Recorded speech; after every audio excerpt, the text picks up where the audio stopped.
Welcome to the broadcast, everybody. This is the closest I could do with regards to rustling up something to represent Australia.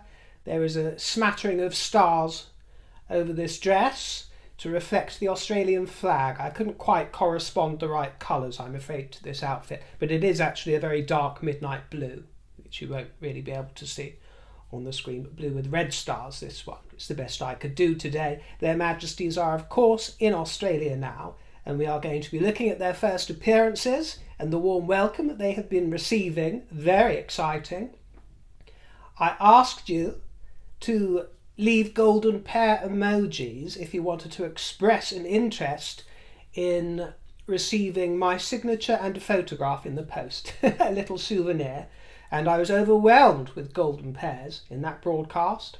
Overwhelmed! It was as if you were chucking those golden pears at me to match our mascot up there in the corner, our official symbol of the channel. Thank you for that. So it seems that some of you do have an interest in that, and I'm going to be looking at that behind the scenes and see what I can do about that. But I'm letting you know on this broadcast that it is going to be first come, first served, initially, depending on demand. You know, if only 3 or 4 of you want one, then there won't be further runs, but we'll see how it goes. But I am giving notice that if you will want to purchase one, then you will need a PayPal account, and I don't want any questions or pleas asking for other ways to pay, because I'm afraid that PayPal is the only way that works for me. It's the only one I'm comfortable with, and it is very transparent when it comes to accounting. So that is my little heads up to you who might be interested in the future. You will need a PayPal account of your own, or you can use your hubby's or a friend's. I'm just, declaring that for you now, and we'll see what is announced in the coming days and weeks. First of all, let's start with a topical subject, a question from Gary Laverty. I'm interested to hear your thoughts on the sad news about Liam Payne. It reminds me of the news about Caroline Flack. It's very sad, isn't it? Very sad indeed. It's been making international headlines, and I've received questions about this, which is why I'm bringing it to your attention. It's a tragic waste, goes without saying. By all accounts, Liam Payne was a kind man with a good heart. My current understanding of the situation, which is ever evolving, is that there was a psychotic episode that was induced by the provision of illicit substances while he was in Argentina. And my understanding is that it was not a rational, logical, preempted decision to jump from a hotel balcony and end his life as he did.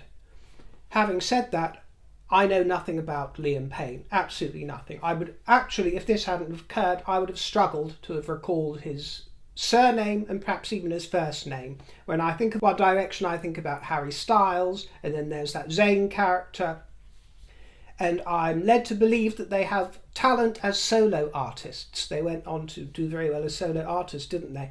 But as for One Direction, not my bag, my dear. Never my bag. And this is no disrespect, although it will sound like it, to the late Liam Payne, but I thought that they were shit as a band. That's just my taste. They were beloved by billions. So who am I, my dear? Who am I? But I thought they were dreadful as a band. The bits that I heard, one of the first that I heard was their cover of One Way or Another, and I'm afraid as a Debbie Harry enthusiast, that was never going to impress me, my dears, and I thought it was dreadful. But it got her seal of approval, not least because of the royalties. But it got her seal of approval, so as I say, who am I? But I thought they were dreadful as a band. Too cheesy for me, I'm afraid, my dear, when it comes to the likes of them, when it comes to Westlife, Boyzone, on the other side of the pond, the Backstreet Boys. Not my bag at all. Give me the Jackson 5, please. I'll take the Jackson 5. I'll take that. I'll take East 17. I'll even take a little bit of BTS, but no, One Direction, not for me. But that's not to disrespect his memory or his talent. But as I said only last week on the broadcast, whether prince or pauper, and I actually made a mistake and said whether peasant or pauper, stupid, that whether prince or pauper, despair is despair, isn't it? And it seems like this was a moment of despair, although I understand that Liam Payne had been in a much better place mentally in the recent months, and he was in Argentina because he'd been undergoing tests to ensure that his system was clear of substances, and he'd been passing with flying colours. And he had declared his use in those forms that everyone is wondering if Harry declared upon. Apparently the rules don't apply for Harry, possibly, although we haven't been furnished with what Prince Harry did or didn't admit to before he entered the country. And it is just as sad as the several thousand deaths that occur to non-celebrities by misuse of that kind in the United Kingdom every year. Actually, Gonzalo Avendaño, who owns a polo team and is a rich investment tycoon who also plays against Harry sometimes and is acquainted with Harry, had been introducing Liam Payne to the sport of polo in very recent months. And he had said that it was therapeutic and that being around horses is healing. And as you know, it worked for the late Queen Elizabeth, and it works for the Princess Royal, who you'll see later in the broadcast hanging around with horses again. Very healing and grounding they are. I mean, I'm scared stiff of them, to be honest. I find them things of great beauty, but large horses kind of scare me. It's the unpredictability, my dear. Magical as they are, I love the little ones, the little fat ones, the little Shetlands, wonderful. But polo, surfing, as we saw lately, channeling trauma through sport, as Harry does, is very healthy and very proactive, unlike the public shows of animosity and the exposing of personal information of his own family. That is unconstructive and negative, but very financially rewarding. But my condolences to all of you who had an affection for Mr. Payne. I've seen friends go literally mad due to substance issues, addictions, from similarly induced episodes as well. High mania. I've seen it. One TV producer, friend of mine, who was extraordinarily charismatic, witty and sparkling and handsome, witnessing his descent into paranoia was very sad.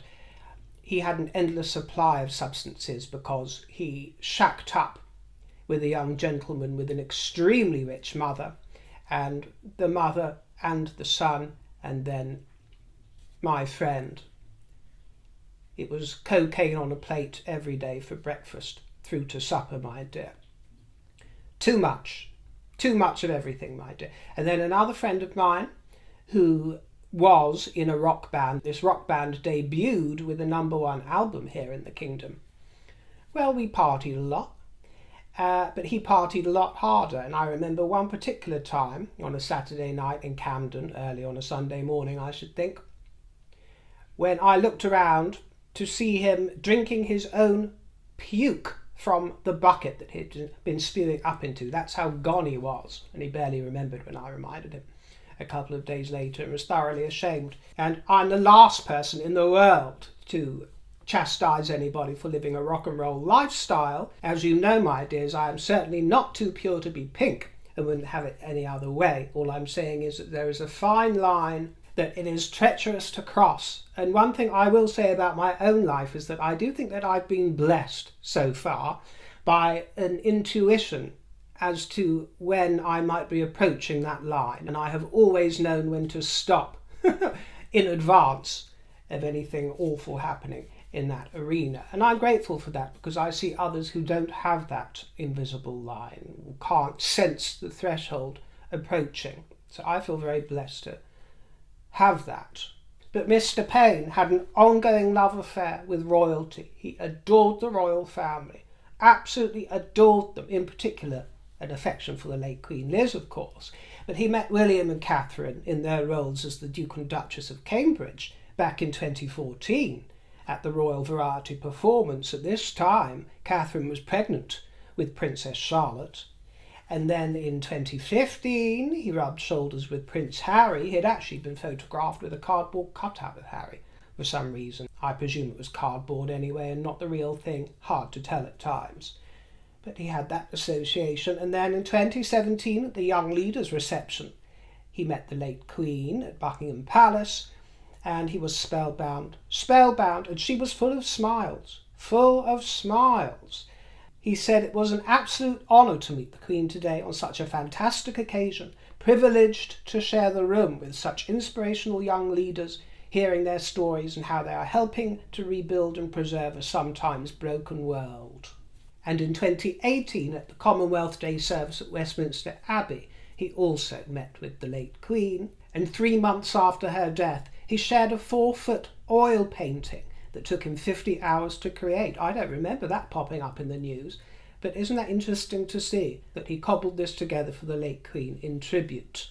So he was obviously a man with some taste, good taste in royalty, just like the good people of Australia, who have been shouting their good days and screams of I love yous at the arrival of their majesties, who brought the British weather with them on their arrival. They were a little bit soggy. Actually, it's been raining today here in the kingdom, but the last few days it's been glorious weather, heavenly, Indian summer kind of weather. Can never tell, can you? But they flew commercially to Singapore, then they were picked up by the Royal Australian Air Force. And the King became the first, and some might say possibly the last, British king to set foot on Australian soil, arriving in Sydney. Queen Camilla was wearing blue Fiona Clare, and Queen Elizabeth's wattle brooch, which was a gift from the Australian people. And they were greeted by the Prime Minister, Anthony Albanese, and they shared a cup of tea together.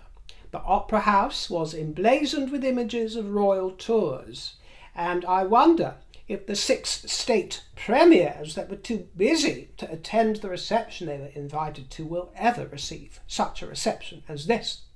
What do you think, my dears? Or do you think they will even be remembered or in power in a couple of years' time, not like our king? Our head of state does not come and go. Our head of state weaves a lifelong tapestry through the centuries, representing all the people, not just their parties. That's royalty, not politicking. After a day of rest, their majesties were greeted by sunshine and very enthusiastic crowds of well-wishers. The crowds were limited by the police. There have been some complaints that there wasn't much advance warning or notice of appearances incoming, but do remember that there are security concerns. They don't necessarily want to tip off all the campaigners for republicanism. And their first formal engagement was at a church, St Thomas's Anglican Church in North Sydney, where the Queen wore pale green Anna Valentine with a straw hat, and they signed a Bible that had been signed by the late Queen in the past, with many important signatures there, and they received serenades of God Save the King from a flautist. There was a picture of a kangaroo presented to them, kangaroo jerky, Tunnock's tea cakes, and the church presented toy koalas for the King's grandchildren. His Majesty attended North South Wales's Parliament to mark the bicentennial of the legislature, and he made a speech and gave a gift of an hourglass. The protesters were drowned out by the enthusiastic well-wishers and admirers of royalty. There was much goodwill. There is no denying, of course, that the Diana effect is missed, even though Queen Camilla is doing a magnificent job. Just a few years ago, this woman would have been hated and reviled by most of the same bunch, but she has won admiration simply by being herself, providing duty and service. There is no mistaking the fact, though, in particular with some of these realms abroad, that Queen Diana would have made such impact with her popularity in tandem with the king if they had had a healthy relationship, you understand. Such an impact that I think royalty would have been assured for forthcoming generations. As it stands, a little bit wobbly, perhaps no immediate danger, but let's see what happens when Catherine is deployed in just a few years' time, shall we? Remember, we've still got that secret weapon, not so secret. Yes, William is great, but there is nothing like a glittering, glamorous woman to excite. There's only so much a man can do in a suit isn't there as a king in this day and age. You can't really turn up decked in ermines and jewels. Unfortunately, I wish he could, and I wish he did. I really wish he did, but you have to leave that to the women, and Catherine is the one that will mesmerise, not just with her outward beauty, but her inward beauty as well. So I'm sorry to disappoint you, Republicans. And for my American fruits, I know most of you get this, but I did get comments last week from people not understanding that republicanism is something quite different outside of America. It's not to do with the parties of Republicans and Democrats. It's people who want a republic rather than a monarchy. So just as the monarchy could be in peril in some of these realms, there's also every chance that it might flourish and survive for centuries more. There are a couple more days left in Australia before their Majesties move on to Samoa, including Monday. They're going to be appearing in Canberra at a war memorial and at Parliament House. Tuesday, Sydney Opera House. Then they're going to leave on the Wednesday for Samoa. It's highly frustrating they can't do more, especially frustrating for the King, I'm sure. But everyone is very understanding about the King's predicament and his ongoing treatment. And they are also going to be participating in events with Indigenous communities. There's going to be a smoking ceremony. Prince Harry will be jealous to hear about that, won't he? He'd love to join it. And a new version of the Royal Coat of Arms has been unveiled. Well, actually, it was quietly released last week by the government. It's not wildly different to the old one, but it's been subtly rejigged for the Carolean age, with the Tudor crown replacing the St Edward's crown, and the blue and gold garter symbolising the Order of the Garter, and the motto of the Order of the Garter, "Shame on him who thinks evil on it." Then there is the lion supporter and the unicorn supporter. Then there is the shield divided up into 4 quarters, 3 lions of England in the 3rd and 4th quarters, and the lions of Scotland in the 2nd. Wales doesn't get a mention, I'm afraid. And then there is the harp of Ireland in the 3rd quarter. And the King's motto is there, Dieu et mon droit, God and my right. The Duke of Cornwall spent a splendid morning in Cornwall at the Duchy College, where he was surrounded with lots of loving poochies who all wanted a sniff of Prince William. And he was in heaven. He was in clover, absolute clover. And he's been telling people that actually his dog sleeps in bed with him and Catherine. And I know that many of you like to cosy up with your dogs and pooches in bed, and I can understand why. Nice to have a cuddle, but personally I couldn't tolerate anything in my bed that was shedding hair or dribbling or had a mucky bum, and I don't care if that's the dog or Prince William.